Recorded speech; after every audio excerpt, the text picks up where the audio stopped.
Hello everyone, welcome to Drishti CUET undergraduate program and I am your mentor Shashank. Learners, in today's session, I will be discussing with you the topic of Buddhism and Jainism.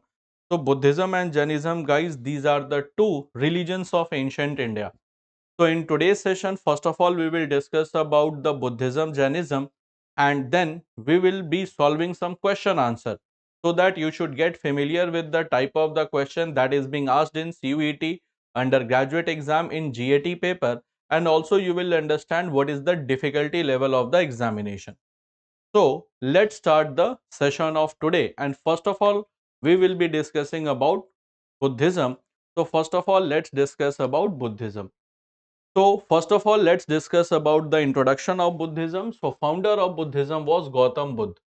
So Gautam Buddha, he was the founder of the Buddhism. So Gautam Buddha was the founder of Buddhism. Founder of Buddhism was Gautam Buddha.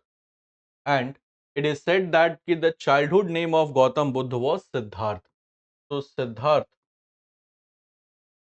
was the childhood name. Siddhartha was the childhood name. Now, first of all, let's start with the introduction of Gautam Buddha. Let's start with the introduction. First of all, guys, Gautam Buddha, he was born in year 563 BC and was born on the day of Vaishak Purnima. So, he was born on the day of Vaishak Purnima, and this Vaishak Purnima, it is popularly known as Buddha Purnima. So, it is popularly known as Buddha Purnima.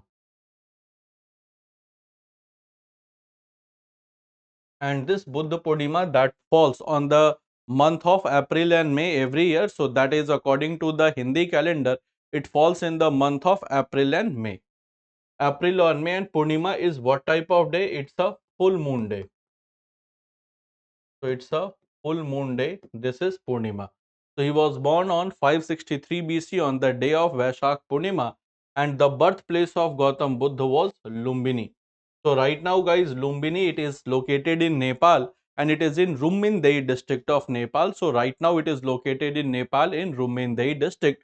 So the birthplace of Gautam Buddha, it is in Nepal, that is Lumbini. Now let's discuss about the parents of Gautam Buddha. Father was Shuddhodhan. So name of the father was Shuddhodhan, and he belonged to Shakya dynasty. So name of the dynasty of Gautam Buddha was Shakya, and he was Kshatriya. So he was Kshatriya. So he was Shakya dynasty Kshatriya, and he was king of Kapilvastu. So father was king of Kapilvastu, and right now this kingdom is also located in Nepal. So right now this kingdom, that is Kapilvastu, it is located in Nepal. And the name of mother was Mahamaya. So name of the mother was Mahamaya, and Mahamaya, she belonged to Kolye dynasty. So she belonged to Kolye dynasty that was also ruling in Nepal. So that was the father and mother. Father was Shuddhodhan, who was from Shakya dynasty, and he was Kshatriya. Kshatriya means warrior class person, and his mother was Mahamaya, and she belonged to Kolye dynasty. Now, guys, it is said that according to the Buddhist religious literature, it is said that after 7 days of the birth, after 7 days of birth,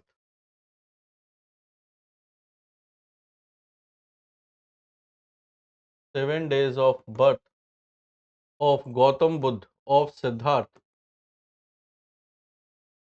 his mother Mahamaya. So after 7 days of the birth of Siddhartha, Mahamaya, Mahamaya died. So it is said that after 7 days of the birth, that means when Siddhartha was just 7 days old, so his mother Mahamaya died, and at that point of time, the child has to be cared of, because 7 days old, that is an infant child. So when Siddhartha was infant, his mother Mahamaya died. So finally, guys, he was born and brought up by Prajapati Gautami. So it is said that he was born and brought up by Prajapati Gautami. So born and brought up by Prajapati Gautami, and who was she? According to some of the Buddhist literature, she was maternal aunt. Maternal aunt means Mausi. In Hindi, maternal aunt is called Mausi. And some of the Buddhist literature says that ki she was the foster mother. She was the foster mother. Foster mother, guys, what is foster mother? Foster mother is the person who born and brought up the child. I hope you might not have understood ki what exactly is foster mother. See, let me give you an example. You must have heard about Lord Krishna. Lord Krishna, biological mother was Devaki and foster mother was Yashoda. Yashoda Mata did not give birth to Lord Krishna. She was the person who born and brought up Lord Krishna. ये वो माता थी जिन्होंने भगवान कृष्ण का पालन पोषण किया. So the person who born and brought up the child, that is called foster parents. So his foster mother was, according to some of the Buddhist literature, Prajapati Gautami was her foster mother, that is in Hindi called Palak Mata. That is in Hindi called Palak Mata, and maternal aunt means Mausi. So some of the Buddhist literature says that ki she was maternal aunt, and some of the Buddhist literature says that ki she was foster mother of Gautam of Siddhartha. Now, as I have told you, ki when Gautam Buddha was born, so his childhood name was Siddhartha, and he was married to Yashodhara. So Siddhartha was married to Yashodhara, and he got married. Siddhartha got married at the age of 16 years. So Siddhartha, he got married at the age of 16 years to Yashodhara. Yashodhara was also from the Koliya dynasty, and from Yashodhara he has son named Rahul. So from Yashodhara he has son named Rahul. Now guys, it is said that Siddhartha left his home at the age of 29 years. So when Siddhartha was 29 years of age, 29 years of age, Siddhartha left his home. So Siddhartha left his home at the age of 29 years in search of enlightenment.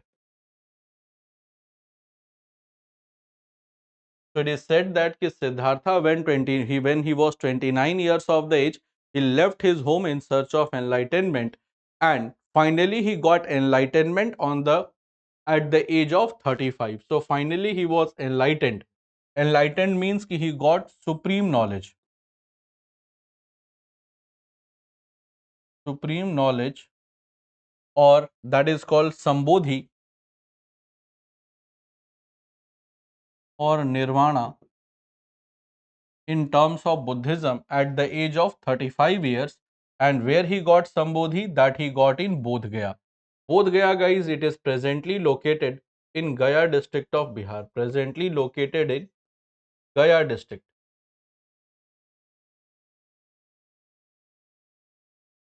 Gaya district of Bihar. So presently, guys, this Bodh Gaya, it is located in Gaya district of Bihar. Therefore, Bihar is called cradle of Buddhism. So since after getting enlightened in Bodh Gaya, finally Siddhartha became Gautam Buddha and started preaching the religion. So it is said that the Bihar is considered to be the cradle of Buddhism. तो Bihar is considered to be the cradle of Buddhism. Bihar को बौद्ध धर्म का पालना कहते हैं. बिहार को बौद्ध धर्म का पालना कहा जाता है. Why? Because Buddhism started from Bihar. After getting enlightened, then only Gautam Buddha started preaching the people. So he was enlightened in Bihar. Therefore, Bihar is called cradle of Buddhism. And he got enlightenment on the day of Vaishak Purnima. So he also got enlightenment on the same day on which he was born. So he got enlightenment on the day of Vaishak Purnima.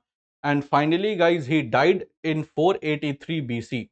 So he died in 483 BC on the same day of Vaishak Purnima, and he died in Kushinara. Kushinara, it was the capital of Mall Mahajanpad.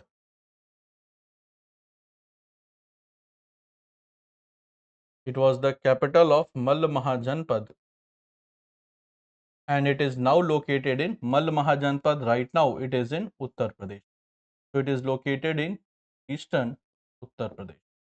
So Mall Mahajanpad, that was the capital Kushinara, and right now it is located the in UP, that is in the eastern part of Mall Mahajanpad. I hope it is clear to all of you. So he died in 483 BC on the same day of Vaishak Purnima. Therefore, guys, the age of Gautam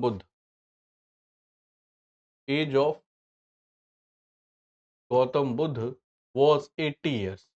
So at the age of 80 years, Gautam Buddha died. And also you will find that three important events that was associated with the life of Gautam Buddha, and it was associated with Vaishak Purnima, that is the birth, day of enlightenment and day of death. So Vaishak Purnima, guys, it is considered Vaishak Purnima.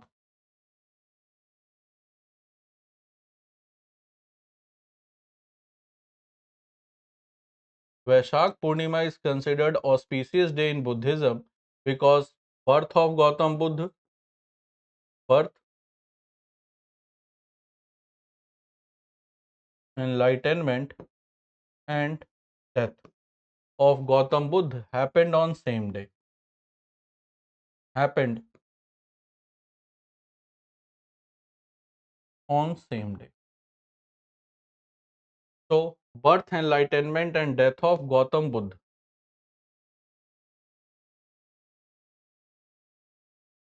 Buddha that happened on same day. Therefore, it is said that Gautam Buddha was not a common personality. So he was like a great human being. So he was like a great human being, and it is not like that all the three things are just coincidence. He was born, enlightened, and died on the same day. So this is the introduction of Gautam Buddha, guys. Now, you will find that when Gautam Buddha was born, his mother Mahamaya died, so his father was little tensed. And at that point of time, there was a very famous astrologer of that particular time whose name was Asit. So what his father did, he called Asit and he requested Asit to predict the future of his child. So when Asit came and he prepared the horoscope of Gautam Buddha, then he gave two predictions. First prediction he gave that either this child will become a Chakravartin Samrat. Chakravartin Samrat means the king who is winner of all direction. Second prediction he did that either or he will become a great saint who will show the path of enlightenment to the people. So when his father heard that his child may become a Chakravartin Samrat, he became very happy. And every father has the same thing. The father of a either the father is a king or a normal person. So if a very famous astrologer says about the child, the father is very obvious that he will become happy. But the second prediction he gave that the child may become also a great saint who will show the path of enlightenment to the people. Now his father became tense. Okay, if he will become saint, then who is going to rule this empire? So he asked Asit, what should I do so that my child should not become a saint? So Asit said that if you don't wish that your child should become a saint, always make him busy in the materialistic world. So always let him busy in the materialistic world. Do not do anything that turns his mind towards the spirituality. So do not do anything that turns his mind towards the spirituality. What you have to do, just let him busy in the materialistic world. So give all type of luxuries in his life so that he should not turn his mind towards spiritualism, and then definitely he is not going to become the saint. So it is said that due to this, Siddharth was married at the age of 16 years. So when he just became adolescent, he was married to Yashodhara, and from Yashodhara he has a son called Rahul. Reason was this, once he will be busy in his family, so definitely he will not think about to become ascetic person or to become a saint. So this is how he was married and he was always busy in the materialistic world. Now guys, it is said that once his father Shuddhodhan wanted that he said to Siddhartha that now I want you to become the next ruler of the empire. So Siddhartha said okay, he is ready to become the next ruler, but before taking the rule, he want to visit his kingdom. So what he did, so his father arranged a chariot. So his father arranged a chariot.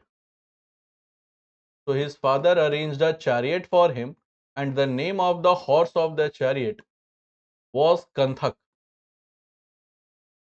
and the name of the charioteer was Channa. Name of the horse was Kanthak and name of the charioteer was Channa. So Channa took Siddhartha on his chariot and started visiting different places of his kingdom. Now when he was visiting different places, first of all, he saw an old man. So first of all, what he did, he saw an old man. Old man. Then, since he was always busy in the materialistic world, then he asked Channa who that person is, and he has wrinkles on his face. So, Channa said that sir, he is an old man, and therefore due to now the muscles are getting loosened, so he has wrinkles on his face. So by curiosity, Siddhartha asked him whether I will become old. So he said that, Channa said that yes sir, it's a natural phenomena. Everyone becomes old. So your father, me, you, everyone will become old. So he understood that the youthness is not permanent, it's a temporary, everyone will become old. Next he saw a diseased person.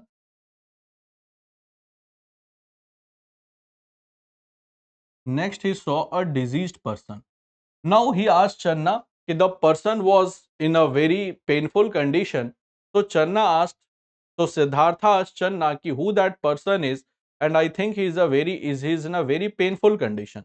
So Channa said that sir, he is suffering from some of the disease. He must be suffering from some disease, and due to that pain, he is in a pathetic condition. So he curiously asked, Siddhartha asked curiously whether everyone gets disease. So he said that yes, it's obvious that if you are born, definitely you will face some disease. So he understood that if you are having the body, so disease is common.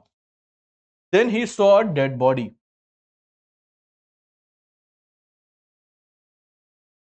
Then he saw a dead body which was carried by 4 persons over their shoulders, and some of them they were weeping.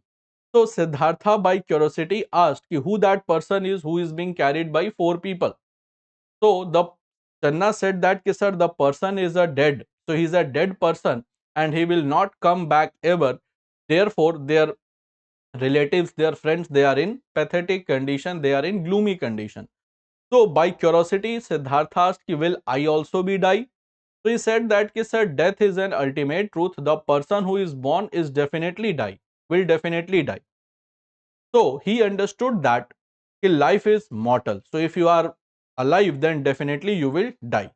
And then he moved forward, and then he saw one more thing, that is a ascetic person.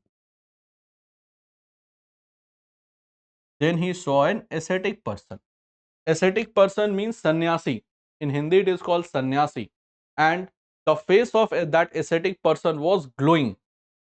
So he is a very charming personality, very pleasing personality, and he was very calm, soothing. So Siddhartha asked Channa who that person is who has a different type of aura, and he is a very calm, soothing personality the from the face.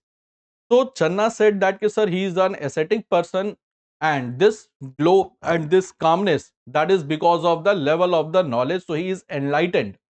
Therefore, this aura and this calm, soothing personality that you are seeing, that is just because of the aura of that person, and this aura is due to the enlightenment, and this enlightenment he got through the various ways.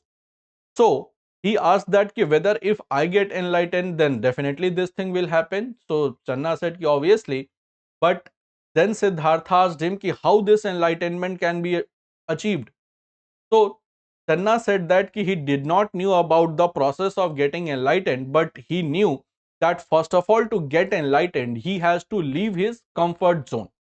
So leave his comfort zone means you have to leave your house.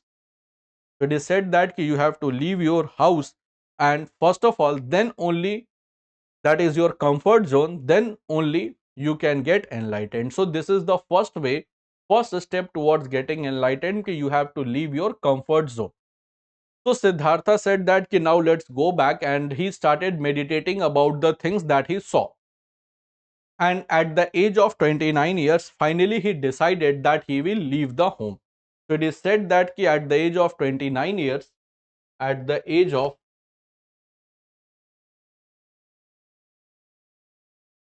29 years, Siddhartha decided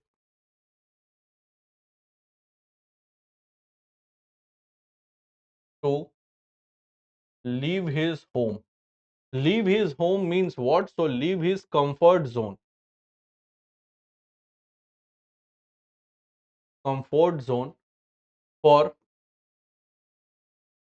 enlightenment. For enlightenment purpose. So it is said that he called his charioteer Channa, and he said that take me outside the kingdom. So once Channa took him outside the kingdom, so what he did, he removed his royal cloth, he wore the cloth of saint, then he shaved his head, and then he said to Channa that now you should go to my parents, you should go to my father and my wife and say that now I have left the home for the search of enlightenment. I have left my all comfort zone for the search of enlightenment. And this event in Buddhism, it is called Maha Abhinishkraman.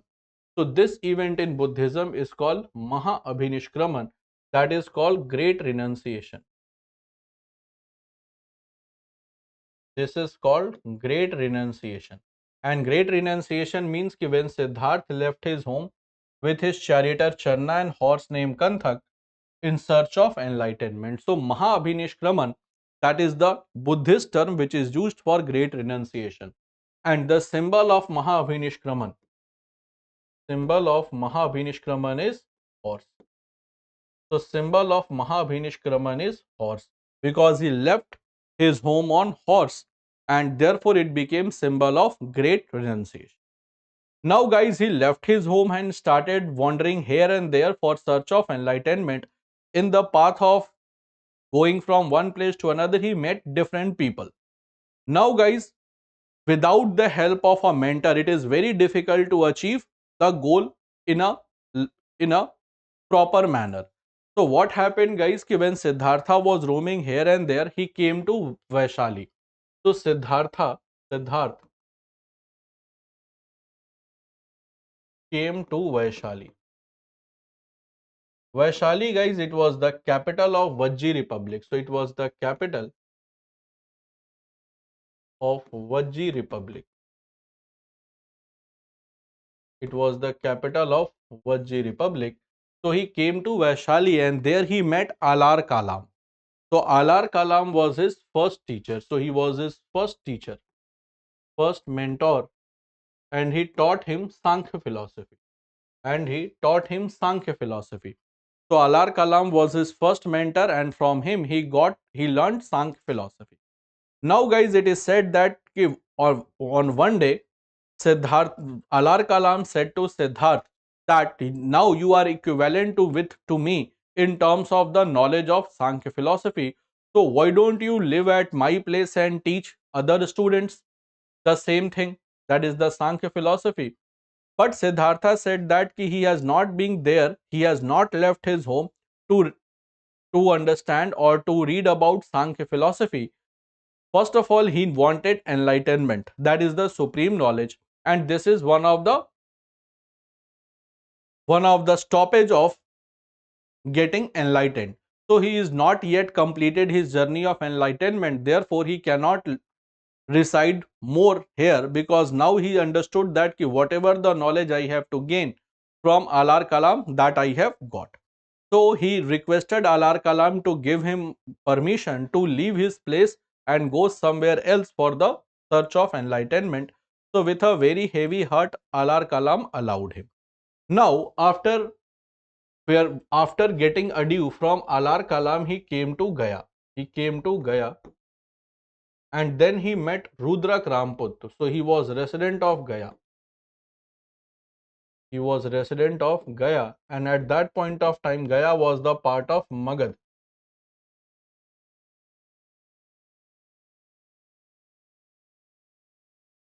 Magad Mahajanpad.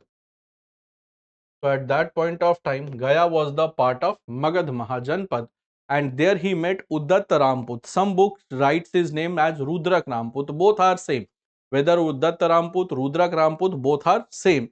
And there Uddat Ramput taught him Yoga philosophy. So there Uddat Ramput taught him Yoga philosophy. Now guys, when he learned Sankhya philosophy, when he learned Yoga philosophy, it is said that guys he meditated continuously for 49 days. And when he meditated continuously for 49 days, on the day of Vaishak Purnima, on the day of Vaishak Purnima, Siddharth got enlightenment. Siddharth got enlightenment. So finally guys, on day of Vaishak Purnima, Siddharth got enlightenment. So Siddharth got enlightenment on the day of Vaishak Purnima, and the event of getting enlightenment is called Sambodhi or Nirvana. The event of getting enlightenment is called Sambodhi or Nirvana. So guys, it is said that he got enlightenment at the age of 35 years. So when Siddharth was just 35 years of age, he got enlightenment. I hope guys, is that clear to all of you? When he got enlightenment, so at the age of 35 years, he got enlightenment. I hope guys, this is clear to all of you. Okay. Now guys, it is said that he got Sambodhi or Nirvana. So he got Sambodhi and Nirvana at the age of 35 years. So he got guys Sambodhi or Nirvana, that is enlightenment, where? So he got enlightenment in Uruvela village, that was on bank of river Niranjana under People Tree. So he got enlightenment in Uruvela village. Right now this is called Bodh Gaya. This is called Bodh Gaya under Niranjana river, on bank of river Niranjana, that is now called Falgu river, and under a people tree. And people tree, the name of the people tree is Ashwatthama. So the name of the people tree is Ashwatthama, and after getting enlightenment guys, what he was called? So he was called Buddha Tathagat. He was called, so after enlightenment,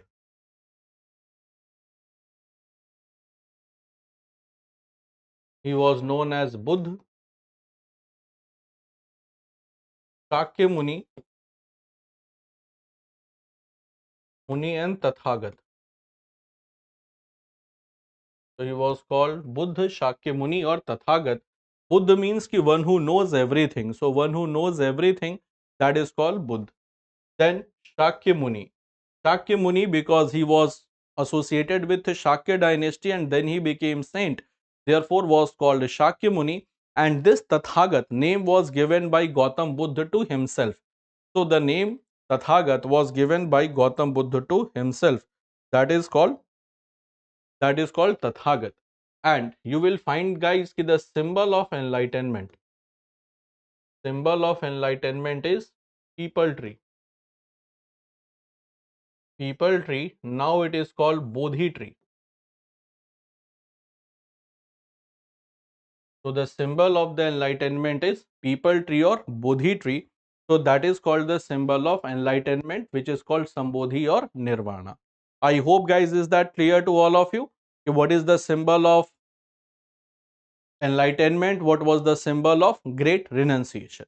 Now guys, after getting enlightened, he started preaching the people. So after getting enlightenment, he started preaching the people, and when he started preaching the people, that is called Dhammachakra Pravartan. Dhammachakra Pravartan means a turning of wheel of law. turning of wheel of law. So this is called 𝗕mmachakra that is called also known as first sermon. So when the Buddha delivered his first sermon in Sarnath in Pali language, that is called 𝗕mmachakra. Now guys, Sarnath, it is in Uttar Pradesh. This is near Varanasi. And he delivered sermon in Rishi Patan Brigadav. So that is called Deer Park. Deer Park in Sarnath, where Dhamek Stoop is located. So it is the place where Dhamek Stoop was located. So right now Dhamek Stoop, it is located in Sarnath. And here he delivered the first sermon in Pali language. Now guys, first of all, if I talk about this 𝗕mmachakra, so to whom he gave the first sermon? Now it is said that guys ki when Siddhartha became enlightenment, when he was called Gautam Buddha. So when he was going from the place, then he gave the sermon to two people. They were actually traders whose their name was 𝗕पछि and 𝗕ल्लिका. So first of all, he gave sermon that was not an official sermon at all. So he gave sermon to two people that they were traders and they were known as 𝗕पछि and 𝗕ल्लिका. Now guys, officially when he reached Sarnath, then he gave official sermon to five people. And actually guys, they were the five Brahmins. Earlier they were associate of Gautam Buddha. But when Gautam Buddha preached about the Madhyam Marg, that is called middle path, then they were dissatisfied with the ideology of Gautam Buddha and they parted themselves away. So now Gautam Buddha made the same five Brahmins in Sarnath and there he gave them the sermon. And then all of the five, they became the disciple of Buddha. So that was the official sermon which was given by Buddha. And it was given on the day of 𝗕ષાઢ Purnima. So this was given on the day of 𝗕ષાઢ Purnima, popularly known as Guru Purnima.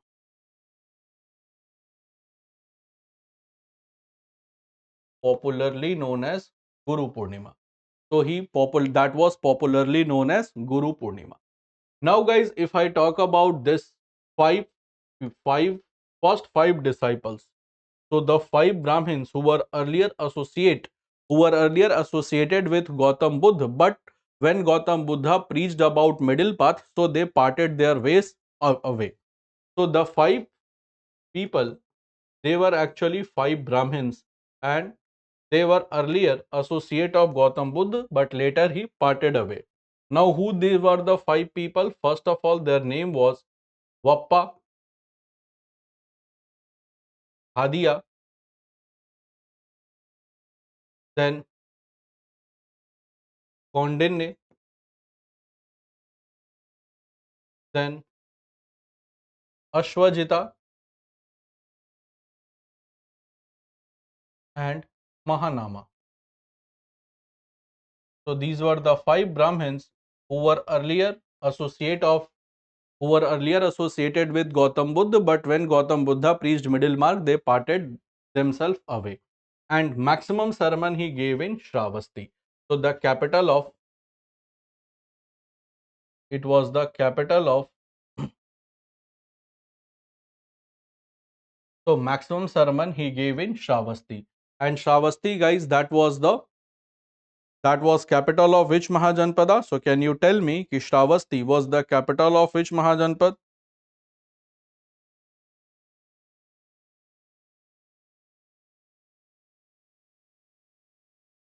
So that was the capital of Koshal Mahajanpad.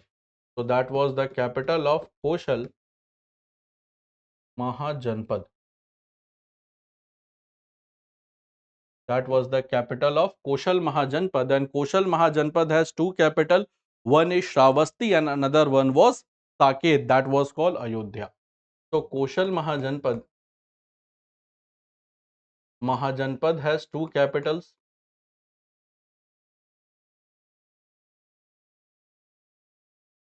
One was Shravasti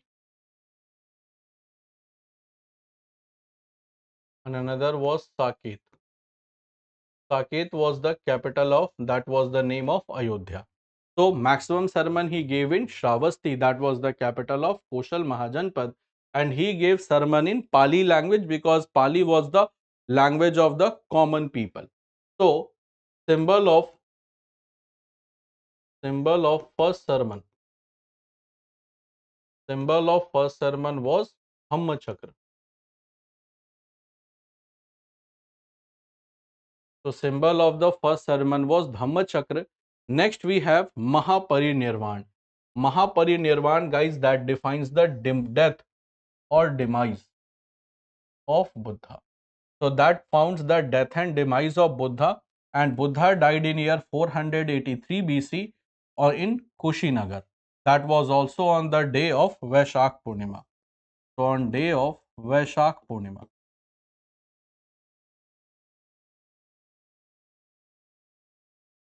That was on day of Vaishak Purnima. Now guys, it is said that how Gautam Buddha died. Many theories are being popular about the death of Gautam Buddha, but the most important thing that was when Gautam Buddha came in Kushinagar, so he was invited by trader who was disciple of Gautam Buddha, who was disciple of Gautam Buddha also. Gautam Buddha, and that was Chund. So he was Chund. It was the name of the trader. Now guys, Chund offered him Shakur Madhav. Chund offered him means Gautam Buddha Shakur Madhav.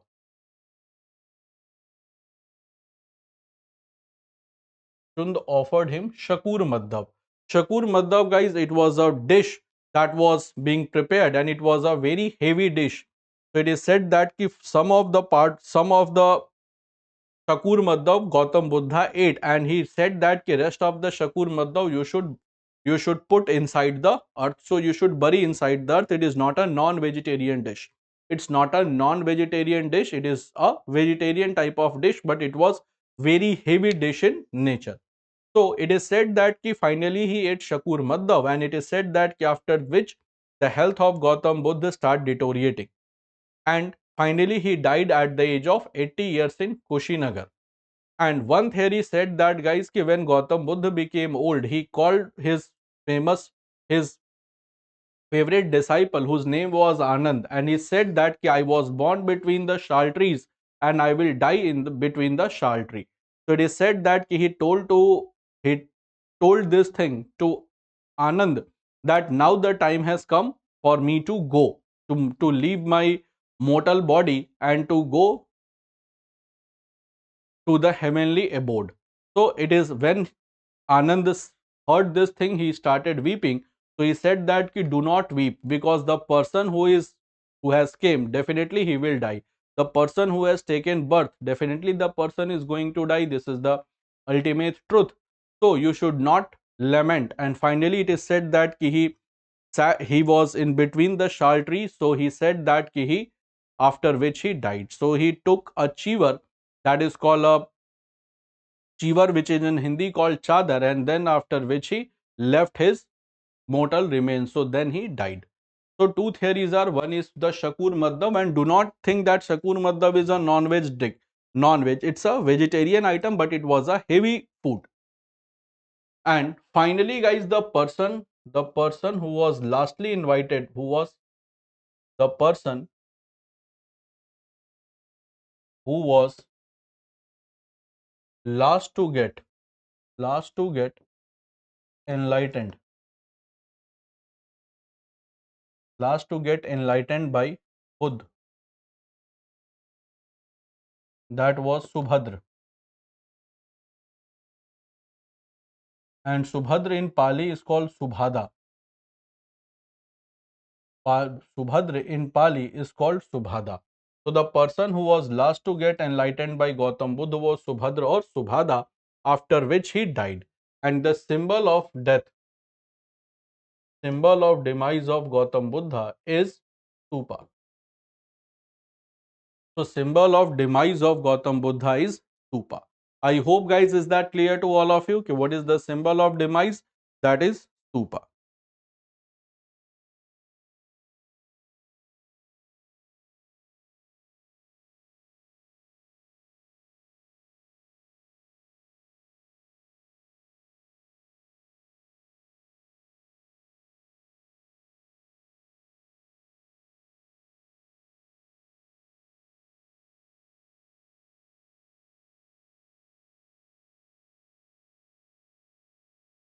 Is that clear?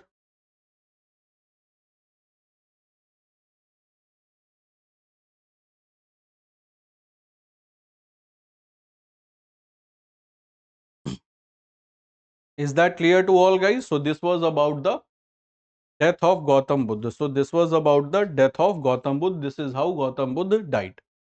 Now guys, first of all, let's discuss the next thing, that is the Buddhist religious text. So the religious text of Buddhism, that is called Tripitak. So religious text of Buddhism is called Tripitak, and these are written in Pali language.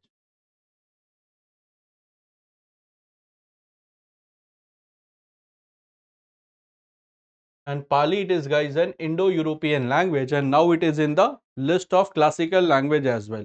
So now it is given the status of classical language, and the Buddhist religious text is called Tripitak. So the Buddhist religious text is called Tripitak. Tripitak is derived from two words. First of all, three. Three means three. Three means three, and Pitak means basket. So it is derived from the word Tripitak. Three means three, and Pitak means basket, because they were written on palm leaves. So they were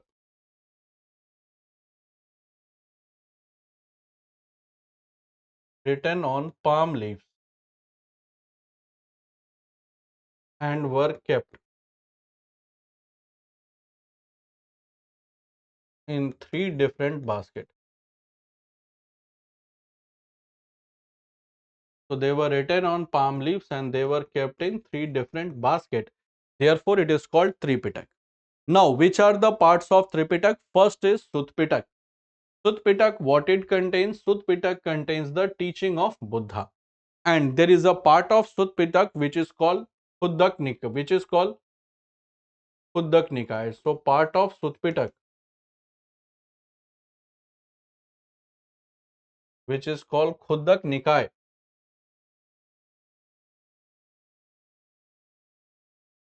and Khudak Nikaya contains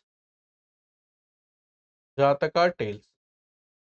So this Khudak Nikaya contains Jataka tales, that is about the past birth of Buddha. So that was about the past birth of Buddha, that contains almost 549 to 550 stories. So that is all about the past birth of Gautam Buddha. Next we have Vinay Pitak. Vinay Pitak, that contains the monastic code. Monastic code means code of conduct. Code of conduct of Buddhist monks. Buddhist monks and so code of conduct of Buddhist monks and nuns, that is Vinay Pitak. And next we have Abhidhamma Pitak. Abhidhamma Pitak, what it contains? It contains the philosophy of the Buddhism. So it contains the philosophy of the Buddhism, and these two were associated with First Buddhist Council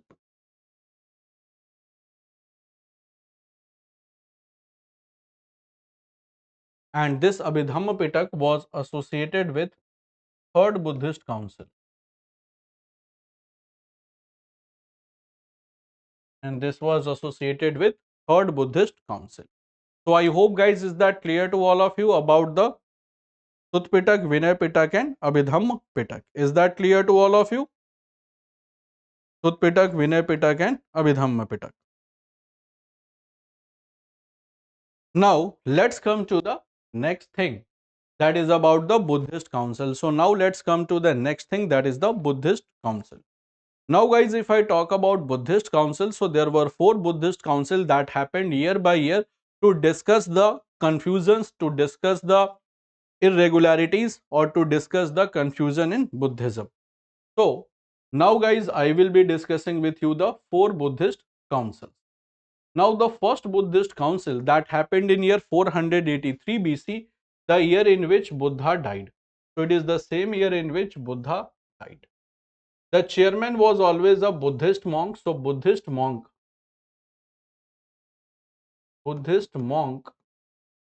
they always used to preside the council. So council was always to be presided by Buddhist monk.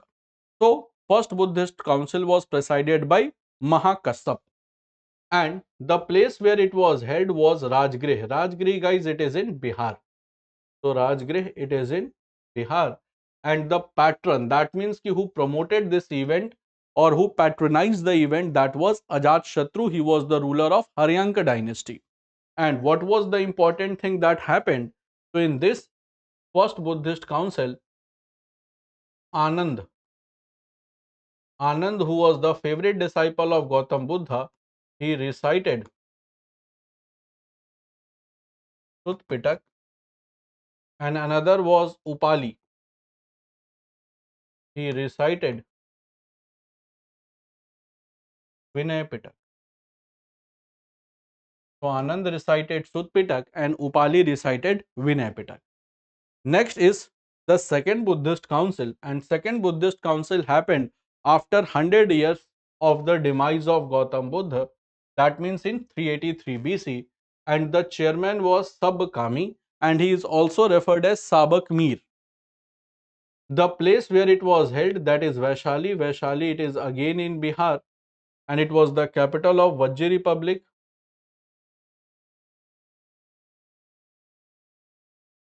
And it was patronized by Kalashok. Kalashok, he was the ruler from Shishunag dynasty.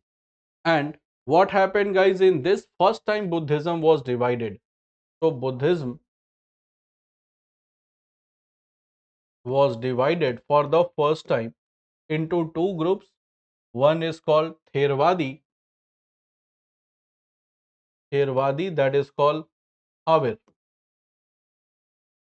or Therwadi, and Mahasanghik. Therwadi and Mahasanghik, it was being divided into two parts. That was Therwadi. Ther means elder. It is a word in Pali language. And then Mahasanghik. Therwadi, they believe in original teaching of Buddha, and Mahasanghik, they believe in liberal teaching of Gautam Buddha. So between Therwadi and Mahasanghik, it was being divided. Next we have the third Buddhist council that happened in 250 BC. 250 BC, and that was being chaired by Mogliputra. He was also a Buddhist monk, and it was held in Bihar, Patliputra, that is Bihar, modern day Patna. And it was Ashok who was the promoter of this event. Now, what was the important decisions that was taken? First two decisions was कि Abhidhamma Pitak was compiled, and it was decided to send Buddhist missionaries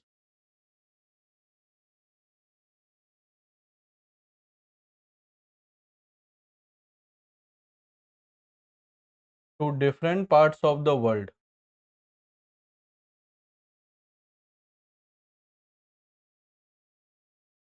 to promote Buddhism. It was decided to send Buddhist missionary to different part of the world to promote Buddhism.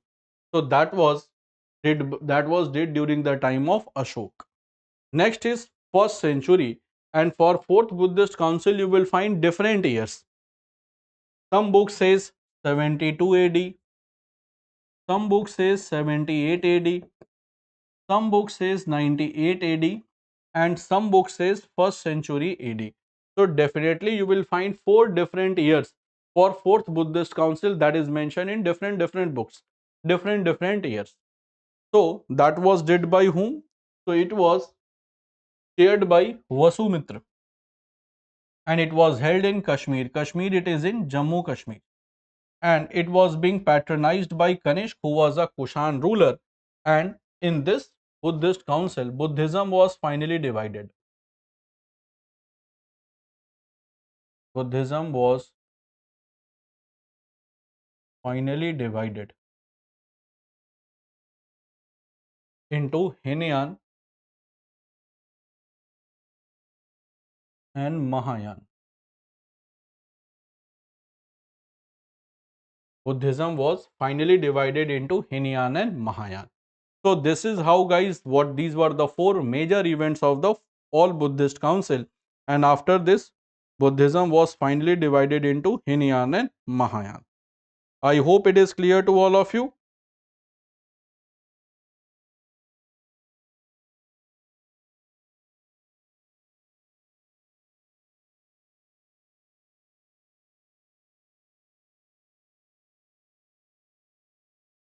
I hope it is clear to all, guys. Okay. Now, so this was about the Buddhist council and that we discussed about Buddhism. Now, guys, let's come and discuss about the Jainism. So let's come and discuss about Jainism. Now, guys, it is said that if you will read about Jainism, so according to Jain tradition, according to Jain tradition,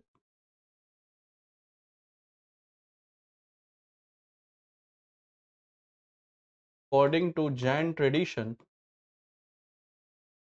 Jainism is the eternal religion. Jainism, it is an eternal religion. Eternal religion means ki the religion which has no starting point, no ending point. So no starting, no ending. So Jainism, it is an eternal religion having no starting point and no ending point. And in Jainism, we have concept of 24 Tirthankara. And in Jainism, we have concept of 24 Tirthankaras. And who are Tirthankaras? First of all, guys, who are Tirthankaras? Tirthankaras, guys, they are like the mentors who guide the people from sorrow to enlightenment. So there are two definitions of Tirthankara. First is the first definition that says that they are the person who have who is free from the cycle of birth and death. So the person who is free from the cycle of birth and death, they are called Tirthankaras. Another definition says that Tirthankaras, they are the mentors who guide the people, who guide the people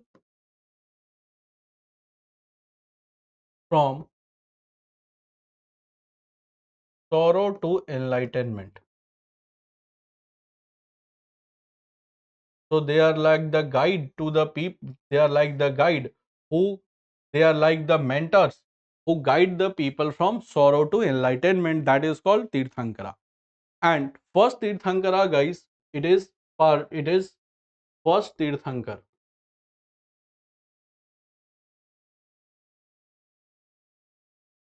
That was, who is the first Tirthankar? That is Rishabhdev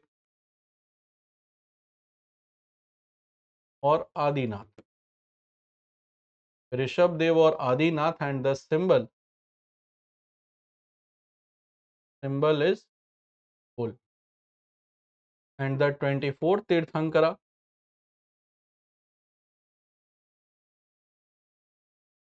that is Mahavir. And what is the symbol? So symbol is lion. So symbol is lion. So these are the first and last Tirthankara. But according to history, as a student of history, when we read about Tirthankara, you will find that the history of first 22 Tirthankara is ambiguous.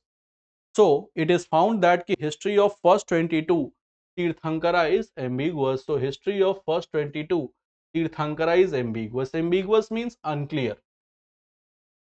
Why it is unclear, guys? Because only we do not have any archaeological evidences about these Tirthankara. Only we have what? So only we have the literary evidence, and also that is in the religious literature. So only we have literary evidence, and that too it is mentioned in the religious literature of Jainism. it is not being mentioned in any secular literature. So you will find that the history of first 22 Jain Tirthankara is ambiguous. Now, historically proved Tirthankaras, they are only two. So, historically proved Tirthankaras, they are only two, for which we have archaeological evidence plus literary evidence. So, for which we have archaeological plus literary evidence. Therefore, as a student of history, we read only about two Tirthankara because they are historically being proven, that for them we have archaeological evidence and also the literary evidence. Now, the historically proved Tirthankara first is Parshvanath. Parshvanath, he is 23rd Jain Tirthankar, and his symbol is serpent.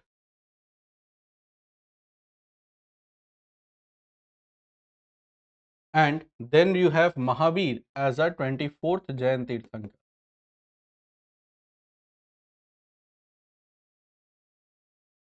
and the symbol is lion. So the symbol is, so every Jain Tirthankara, guys, is represented by some symbol. So every Jain Tirthankara, you will find that they are being represented by some symbol. So historically proved Tirthankara only two, Parshvanath and Mahavir. So as a student of history, we read about only Parshvanath and Mahavir. So let's start our discussion with Parshvanath and then of Mahavir.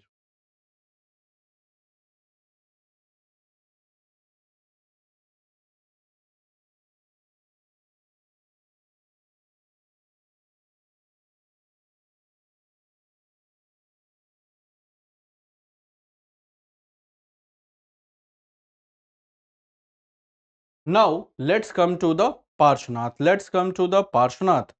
First of all, guys, Parshvanath symbol is serpent. Parshvanath symbol is serpent. So serpent, what it is? So serpent, it is Sarpafan. So serpent, it is what? It is Sarpafan. That you can see, this is serpent. So this is serpent. In Hindi it is called Sarpafan. So this is serpent. And the birth of Parshvanath, he was born in 872 BC and he was born in Varanasi. So he was born in 872 BC, Varanasi, that is in Banaras, and his father was Ashwasen and mother was Vamadevi. Ashwasen, he was the king of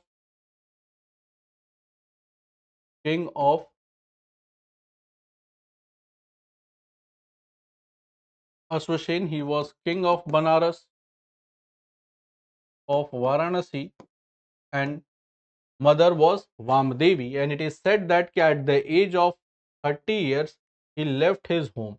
So at the age of 30 years he left his home, and after 84 days of continuous meditation, so it is said that after 84 days of continuous meditation he got enlightenment under Dhatki tree in Varanasi. So he got enlightened. So he got enlightened after 84 days of continuous meditation under Dhatki tree, and thus he got in Varanasi. This enlightenment he got in Varanasi, that after 84 days of continuous meditation he got enlightenment in Varanasi. I hope it is clear. And death and place of death. So in 772 BC he died in Samed Shikhar, that is in Jharkhand.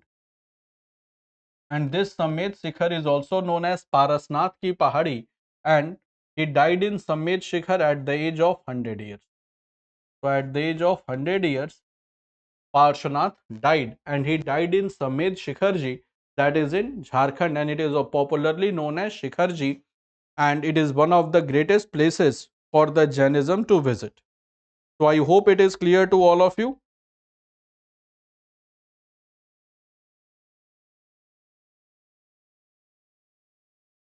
Now let's come to the contribution of Parshvanath in Jainism. What was the contribution that was did by Parshvanath in Jainism? Now first contribution he did, that he added four Mahavrat. Four Mahavrat, they are called great vows. and this is being taken by Jain Muni and 𝗕liche. Muni, they are male saints, male saint, and 𝗕liche, they are female saint. Jain Muni and 𝗕liche. Now, which are those four Mahavrat? First is Satya. Satya means कि we should always speak truth, we should always follow the path of truth. However, how tough it may be. So we should always follow the truth, we should always speak the truth, we should follow the path of truth, how difficult it may be. Next is ahimsa. Ahimsa means non-violence. And here non-violence means not to harm any microorganism as well. So here ahimsa means non-violence and it simply means not to harm in fact any microorganism. So you must have seen that the Shwetambar sect of Jain, they in the evening time they cover their mouth with a piece of cloth so that by mistake the insect should not get inside their mouth and there should be no violence against that insect as well. So that is called ahimsa. Next is 𝗖𝗨𝗘𝗧. 𝗖𝗨𝗘 means not to steal. Not to steal, stealing is a bad habit that we all know. So here not to steal means what? Not to keep an eye on the things of others. Not to keep eye on the things of others. दूसरे की चीज को भी नहीं देखना. So the things which is not owned by you, so you should not have an eye on that thing as well. You should have started eyeing on the things which is not belong to you. Other than this, next we have aparigrah. Aparigrah means not to accumulate, not to accumulate. Not to accumulate means what? You should not accumulate the things which is more than required. So you should not accumulate, you should not have the things more than required. For example, from one set of cloth, if you can wear throughout the year, and if you purchase another set of cloth, then you violated aparigrah. Aparigrah means that you should not have more than, you should not have the things more than required. So if one set of cloth you can wear throughout the year, so you should not purchase another set of cloth. And if it is did, then it is the violation of aparigrah. I hope it is clear to all. So in Jainism we have 5 major doctrines. So out of these 5, first 4 doctrine was given by Parshvanath. So I hope guys is that clear to all of you. There I have dictated the meaning of all these 4 doctrines or all the 4 vows of Jainism. Now these vows, they are followed by only Jain Muni and 𝗕liche, that means Jain male saint and female saint. The normal Jain followers, they do not follow these 5 vows. These vows. I hope it is clear. Now let's come to the next thing. Next, we are going to discuss that is about the Mahavir. Mahavir, and childhood name of Mahavir was Vardhaman. So childhood name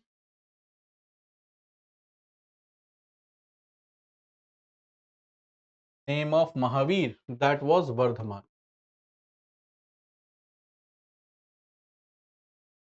So it is said that guys there is dispute in the birth year of Mahavir. So it is said that he was born in 540 or 599 or 540 BC and he was born in Kundalgram, Vaishali. So it is said that he was born in Bihar.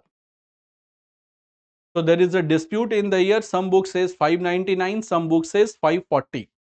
And the parents, father was Siddharth and he was from the Gyantrik dynasty, and the name of the mother was 𝗕șla, and 𝗕șla was from the 𝗕ခြvi dynasty. So mother was from 𝗕ခြvi dynasty, father was from Gyantrik dynasty. Name of the father was Siddharth, name of the mother was 𝗕șla. Now guys, according to the Digambar sect of Jainism, according to Digambar sect, that I will tell you, according to Digambar sect,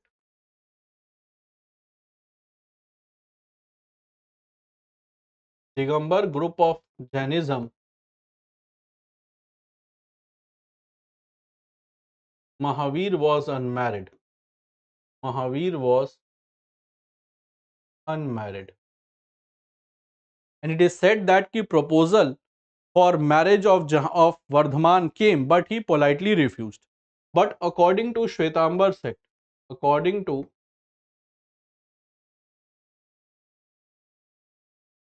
Shwetambar sect of Jainism, Mahavir was married, or Vardhaman was married.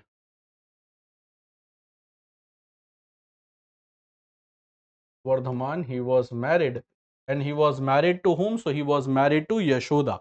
So the wife of Vardhaman Mahavir was Yashoda. She was also from Lichvi dynasty, and from Yashoda he has a daughter, and the name of daughter was Anuja Priyadarshini. So name of the daughter was Anuja Priyadarshini, and the son-in-law of Mahavir was Jamali. So son-in-law of Mahavir was Jamali, and he was also the first disciple. He was also the first disciple of Jamali of Vardhaman Mahavir, and Vardhaman Mahavir died in 527 or 468 BC, and he died in Pavapuri. So Vardhaman Mahavir died in Pavapuri, and this is in Nalanda district. This is in Nalanda district of Bihar. So this place is located in Nalanda district of Bihar, and age in which Mahavir died was 72 years. So at the age of 72 years, my dear learners, Mahavir died. So it is said that he died at the age of 72 years. I hope it is clear to all.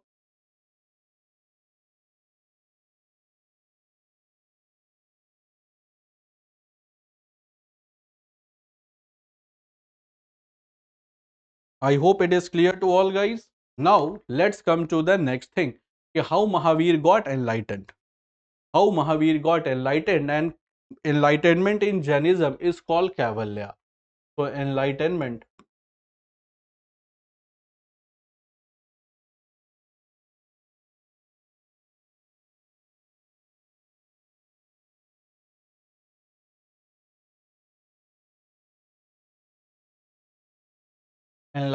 in Jainism is called Kaivalya, that is called supreme knowledge. Now guys, it is said that at the age of 30 years, Vardhaman left his home. So it is said that guys at the age of Vardhaman left his home after taking permission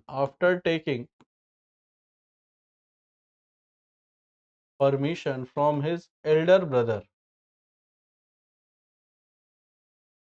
and that was Nandivardhan.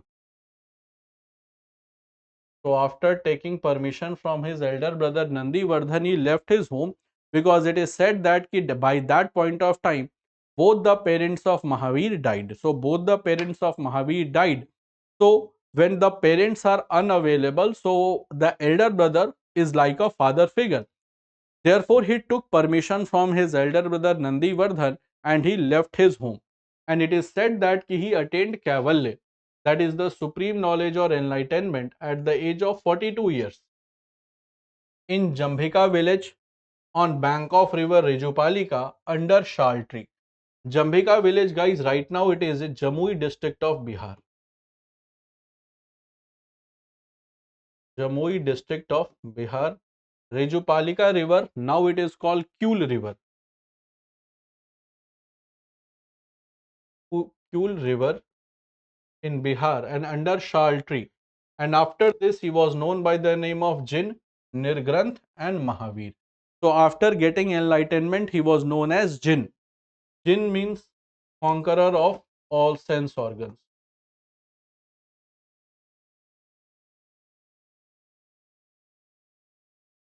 Jin, Nirgranth. Nirgranth means free from all bonds.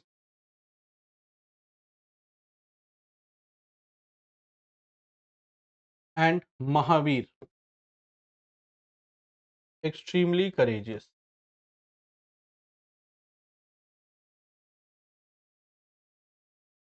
Extremely courageous. So he was known by the name of Jin, Nirgranth and Mahavir. I hope it is clear, guys. And follower of Jin, follower of Jin, they were called Jain. So follower of Jin, they were called Jain. So follower of Jin, they were called Jain. And the fifth Mahavrat in Jainism, that was added by Mahavir. So fifth Mahavrat that was added by Mahavir, that was Brahmacharya. So Brahmacharya means ki just to refrain yourself from any type of contact from the opposite gender. So just to refrain yourself from any type of contact to the opposite gender, that is called Brahmacharya. This is called chastity of mind and body. And this was added by Mahavir. So Mahavir added the fifth Mahavrat, that was called Brahmacharya. So Brahmacharya, that is the chastity of mind plus chastity of body, that was added by the fifth Mahavrat, that was added by whom? So it was added by Mahavir. I hope, guys, is that clear to all of you? Now, guys, when Mahavir got enlightenment, he started giving sermons. So when Mahavir was enlightened, he gave sermons. So first sermon of Mahavir, that is called Divyadhwani, and it was given in which language? So it was given in Prakrit. And this Prakrit is also known as Ardhamagadhi.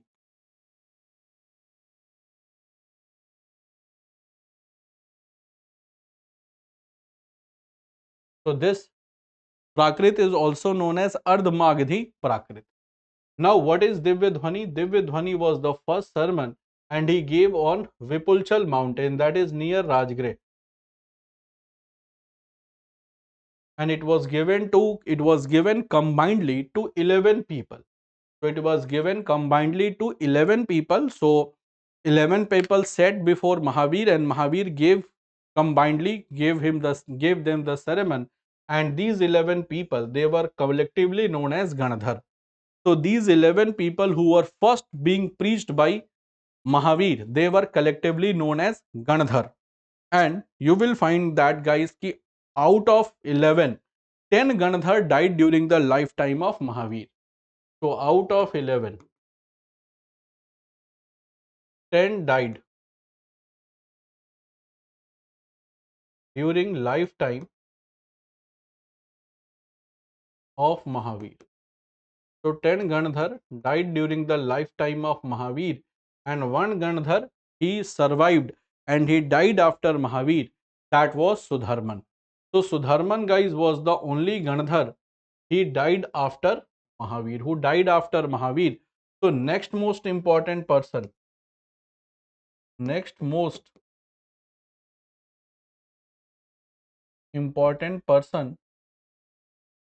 in Jainism after Mahavir was Sudharman. So Sudharman, guys, was the next most important person after Mahavir, and after the demise of Mahavir, he was the person who led this thing. But he was not Tirthankara. So do not think that he was Tirthankara. So he was the person who led Mahavir, but he was not like Tirthankara. Is that clear to all? Is that clear to all of you guys? Then do let me know. Okay. So I hope this is clear to everyone. Now let's discuss about next thing, that is about the Jain Council. Let's discuss about Jain Council. Now Jain Council, as we have Buddhist Council, we have only two Jain Councils. So as we have Buddhist Council, we have only two Jain Council. First Jain Council was held in 300 BC and it was held in Patliputra, that is in Patna. And the chairman was a Jain monk. Chairman was a Jain monk, Jain Muni, and the name was Thulbhadra. The name was Thulbhadra. And patron was Chandragupta Maurya. So Chandragupta Maurya organized this event.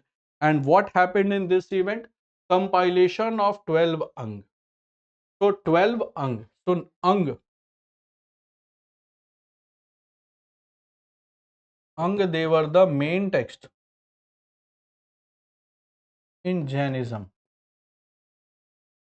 Main text in Jainism, and number of ang, it is 12, and it is written in 𝗕magadhi Prakrit. So it is written in Prakrit language.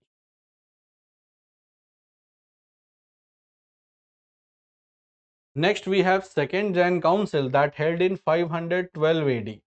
So this was held in 512 AD and was held in Vallabhi. Vallabhi, guys, it is in Gujarat. And who was the chairman? That was 𝗕vaردhi CUET. 𝗕vaردhi CUET was also a Jain Muni. So he was the patron, he was the chairman of second Jain council. And who was the patron? It is not known. So it is not known that who patronized this second Jain council. And in this second Jain council, there was final compilation of 12 ang and 12 upang. So ang, they are the main text in Jainism, and upang, they are the subtext in Jainism. So ang is the main text and upang is the subtext in Jainism. So we have 12 ang, 12 upang, and upang is also written in Prakrit. So upang, it is also written in Prakrit. So this is the two Jain councils. I hope, my dear learners, is that clear to all of you?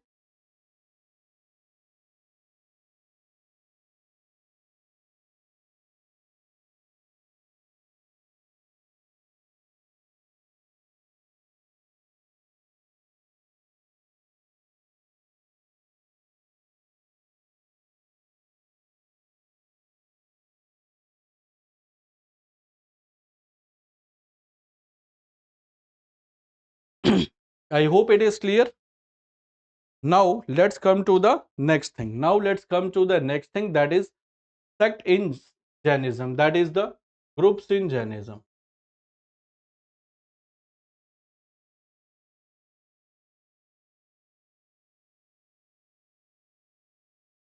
One is called Shwetambar. Shwetambar, guys, they are the Jain saints who wear white colored clothes. So Shwetambar means white colored cloth. So they are the person who wear white colored cloth, and they were patronized by Sthulbhadra. Next is called Digambar. Digambar, guys, these are the Jain saint who remain naked, and they were patronized by Bhadrabahu. So Bhadrabahu patronized this Digambar group of Jainism, and Bhadrabahu wrote a book, that is 𝗕ಲ್ಪ𝗧. He wrote a book 𝗕ಲ್ಪ𝗧, and this, it is the biography of 24 Jain Tirthankars, and it is also in Prakrit language.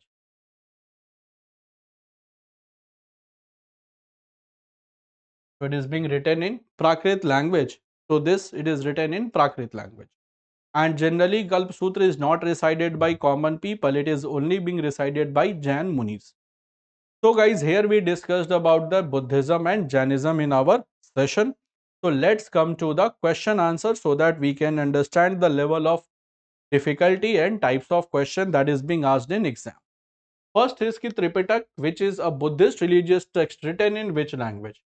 So Tripitak, which is a Buddhist religious text, written in which language? Prakrit, Pali, Sanskrit or Hebrew.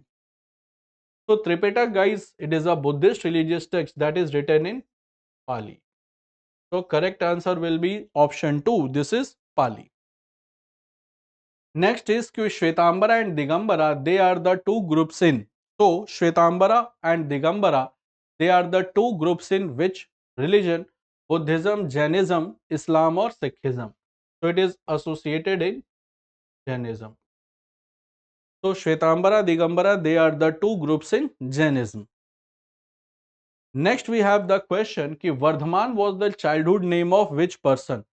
So Vardhaman, that was the childhood name of which persons? Options are Gautam Buddha, Mahavir, Siddharth or Parshvanath.